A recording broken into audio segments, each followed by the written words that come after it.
Hi, I want to tell you today about some, I think, really nice work that a team at NIDA, at Penn, at Stony Brook have been doing on using language to predict dropout from substance use treatment, and then to throw in some more natural languagey work from Zhao Sadok at New York University, NYU. The background to this is one that you don't need to be reminded. Lots of opioid use in the US, 10 million people in 2019 using opioids, 50 million deaths per year in the US, 1.27 million Americans receiving medication-assisted treatment, and with a fairly wide variance across studies, ranging from 17 to 15% of patients in addiction treatment drop out. Lots of addiction, lots of treatment, and lots of problems remaining in treatment.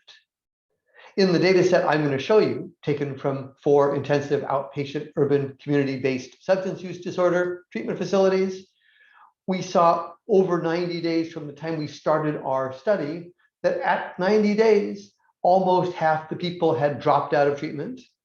And of the ones who remained in treatment, more than half had relapsed, right? Had used opioids over that period. What I want to do today is to tell you some work we've been doing on using language from social media, from Facebook, taken before the start of the study to predict abstinence, relapse, and dropout at 90 days. Okay, so the idea is we take 2 years of social media posts, Facebook posts from people with their consent. We then analyze them, constructing what I will call a digital phenotype, because that's so cool, but basically a vector embedding of the language. We take that and use that in a predictive model to predict whether they will use drugs or not, or drop out. If they drop out, we don't actually know if they relapsed or not because they've dropped out. And we'll compare that against an addiction severity index questionnaire, a standard set of questions that are used in this field of substance use disorders to assess probability of dropout or relapse. Okay, so take language, predict, what will you do 90 days in the future? Okay, so how do we compute this digital phenotype? Take pre-trained BERT embeddings, take people's posts, all of their Facebook posts, which again, they have consented to share with us as part of the study. Take the penultimate layer, not the final output layer, but the one before it. Dimensionality, reduce that to 76 dimensions. Either PCA or non-negative matrix factorization works well. So dimension reduced, we've now mapped every person's language to a 36-dimensional phenotype, a scale, a characteristic of them. Then take that as a feature vector input to a model. I'll show a random forest model, but we've also used neural net models, and predict the outcome. Abstinence, relapse, dropout, using that model. And then finally, and I'll talk a bit about this, try and visualize the results to say what words are most that people have used are most indicative of their future dropout, right? What words are we using behind this? Cool. So with the risk of a little bit of spoilers for what's before, here is a set of average digital phenotypes, these 36-dimensional embeddings for people who are abstinent, relapsing, and dropout. We'll talk later about what they are, but you can think of each of these 36 features as being indicative of usage of a bunch of language. So here's talking about life and feeling and love and heart and true. And you can see that there's a big difference between abstinence and dropout, and other way around between talking about music and albums. Okay, so this is the setup. When I say a phenotype, I mean this 36-dimensional embedding of each person and the model to predict these 3 outcomes for these people. Okay, so before I actually give you the punchline results, let's talk a bit more about interpreting models. I work a lot with physicians, I work a lot with psychologists. They don't want just a risk score. They want to know what's behind it because they're trying to understand the mechanisms that drive relapse or drive abstinence. And so we need to actually have something that says, here's what's going on. And in our case, it's words that go in. We need to take something that says, these are the words that led us to this decision. I like, and Zhao likes, Shapley values, a widely used model explanation method in machine learning, very popular right now, gives both model level feature importance on average across all of the observations, in this case, observations a person, which feature, in this case, a word is most important. Or you can look for a single person. For this person, which words led to you predicting that she had a high chance of relapse? We'll focus mostly on the model ones here. Now, I unfortunately do not have time to cover Shapley values, but it's an awesome hour that's well worth your time spending. But intuitively, what I want is a measure of word importance. And roughly what goes on, and I say this because there are a number of choices, is we take each possible word, like birthday, and take all of the occurrences in someone's Facebook post and replace it with some other words from some background distribution and see how much it changes the prediction of relapse. And there's a couple of different choices in the model. They have names like marginal or conditional. They have names like partition shap and deep shap, and it does matter. But I think all of them tend to give fairly nice model level interpretations of these are the words driving the predictions, right? A sort of a sensitivity analysis done in a rather principled fashion.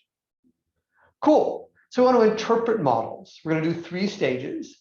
We take texts, we embed them with BERT or your favorite vector embedding. We build a model, a neural net or a random forest to predict a label. That's a standard predictive model.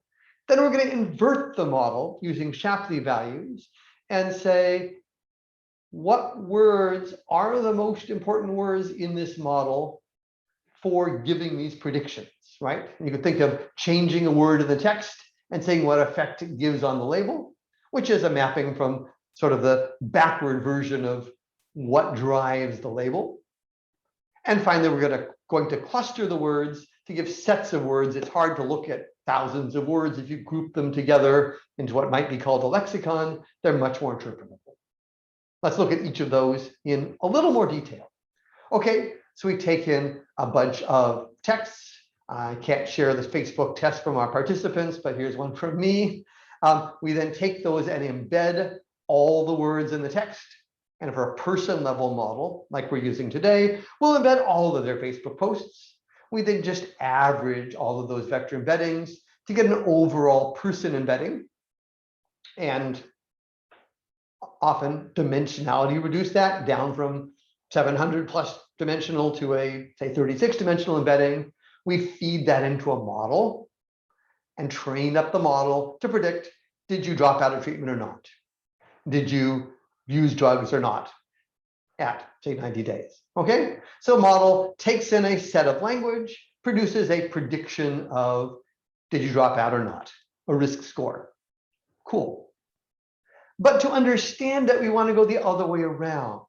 We want to say, given this model which we have trained, how important are each of the words? Thousands of words, tens of thousands of words. How important is Apple? How important is big? How important is church? And you can think going through this set of text that we had and changing the word church to other words that could have occurred instead of it, and seeing how much does that affect dropout. And these values are the Shapley values associated with the words. So we now, by magic or using nice code, have something that says, given this model, we can associate any possible word with a weight of how important that word is. And it's either positive or negative, either increases your chance of dropping out or decreases your chance in terms of the prediction, right? Explaining the model. Okay, finally, we take the words and we like to cluster them. Every word has a vector embedding. We can just cluster based on the embedding. It turns out there's one fault with vector embeddings. Words like love and hate are often very close. Opposites are close. So we can use a trick and start by having some dictionary labels of antonyms, opposites, and push them apart. So we then cluster all the words into a bunch of clusters, pulling together words that are close, but pushing apart words that we know are opposites. So we'll hopefully get hate, despise, and detest as one cluster, and love, like, and adore, and cherish as another cluster, and lots of other clusters, which we can then look at to say, what is this model doing at the cluster of words rather than the single word level. Okay, so for example, stealing work from Zhao, if we do these for taking text and predicting how empathetic someone is, what we find is people who express lots of empathy are using clusters of words like grieve and grieving and loss and prayers, or wound or wounded, or names of people, or neighborhoods, or talking about the blankets and rescued. These are essays written in response to news articles, so they see what people are being empathetic about. And you see that the words most predictive of low empathy are words that sound like people who are not the nicest, most empathetic people: fool, clueless, dumbass, idiotic, lazy, stupid, moron, idiot. Okay, sorry, I'm already feeling insulting. So what do we see? We see that we can interpret Zhao's empathy model by using the words with the highest Shapley values, clustering them together, and then looking at the clusters of words that either predict for the model high empathy or predict low empathy, lack of sympathy for other people. Okay, that was pretty fast. Let me summarize. Step one, learn a forward model. Take a bunch of text, embed it, feed it through a random forest or neural net, predict labels. We now have a model that gives you an estimate of your empathy level or your chance of relapse, or whether your chance of dropping out, right? Build a model, any model. Now, invert the model, use the Shapley values to find for all the words that you are interested in, all the words people have used, how important are they? How much effect do they have on changing the label? That then gives us the words which positively or negatively predict dropout, then cluster them so we have something to show for interpretation. Okay, end of digression. Let's get back to substance use disorders. I'll often say addiction, although that's slightly stigmatizing. People prefer not to say it. So the question we were asking is, in a realistic longitudinal treatment setting, right? These are real people receiving real treatment for substance use disorder, opioid use. Can our digital phenotypes, our vector embeddings of their language, predict their future behavior? And how well does that work compared to the gold standard risk assessment of this ASI survey, this questionnaire, this addiction severity index? And of course, the answer is it works. Otherwise, I wouldn't be talking to you today about this. If you look at the ASI, we get an area under the curve about 0.66. It has some predictive value for relapse and dropout. If you look at our pure language model, AUC of 0.77, a lot better. Both together, a little higher, 0.81 on this red line, right? So and all of these include age and gender, just as important controls that are in every model today. So what do we see? Language really helps a bunch, right? 0.66 to 0.77 AUC. Cool. And can we tell apart these three outcomes? Abstinence, right? Not relapsing, relapsing, or dropping out. And for dropout, we don't know if somebody relapsed or not because they dropped out of the study. Bummer. And the answer is, of course, yes. Here are the AUCs for predicting each of these three things. And one interesting piece from a more psychological substance use case, it's substantially easier to predict dropout than to predict relapse. The people who are dropping out of treatment are more different in their language from the others than the people who are relapsing. And I find this interesting partly because I think there's been a shift in the last decade in substance use disorder treatment. People used to worry about the only gold measure is, did you relapse or not? If you stayed sober, you're good. If you relapsed and used alcohol or opioids, you're bad. That was the classification. And increasingly people are saying, no, that's the wrong question to ask. Lots of people, and I have relatives who've done this, were major alcoholics. Every 2 years, I won't mention the name for privacy reasons, has a major drinking binge, and then she's great for the next year and a half. She's fine. If someone is still in treatment, if they're still holding down a job, if they occasionally relapse, it's not the end of the world. Much more important from a treatment standpoint is who's likely to drop out, because we want to be able to address that early and say, hey, either they're in the wrong program, or we need to reach out and say, you're in danger of dropping out, let me provide extra support, extra contact, extra mentoring, extra therapy, right? So we can predict dropout 0.73 AUC. Okay, so that's the prediction part. What about the explanation part? So let me summarize it in this rather busy slide and then break it down a little more. People who stay in treatment tend to have topics, and here LDA topics like praying and talking about happy birthdays and wonderful things, brothers and sisters.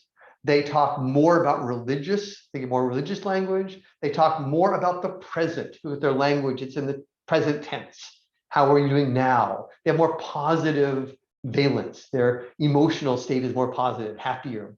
They also use a bit more images and links.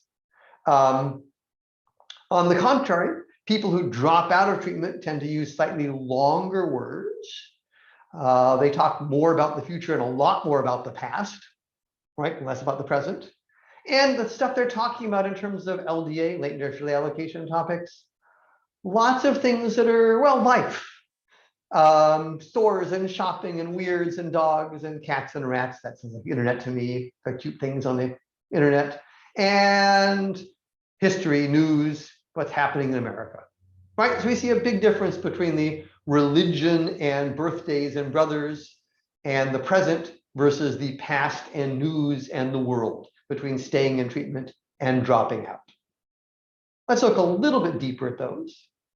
So I can look at Luke, linguistic inquiry and word count, by far the most widely used lexicon, hand curated rather than learned automatically by our methods, Jamie Pennebaker and his group. And what do we see correlates with retention, with not dropout? Religion, talk about altars in churches, positive emotion, talking about family, talking about oneself, which is actually interesting. In general, talking about I is something indicative of people who are depressed.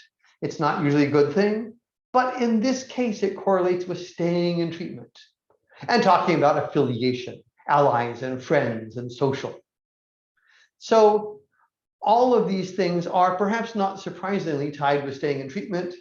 Less obviously are structures like articles, which correlate with dropping out. We also saw longer words, maybe indications of more formal discourse rather than casual language. So these are the Luke categories, the ones that are handmade by psychologists to give some insight: religion, positive emotion, affiliation, family, and interestingly, me, for staying in treatment. What about LDA topics? Well, we see some of the same ones: religion, God, Lord, prayer.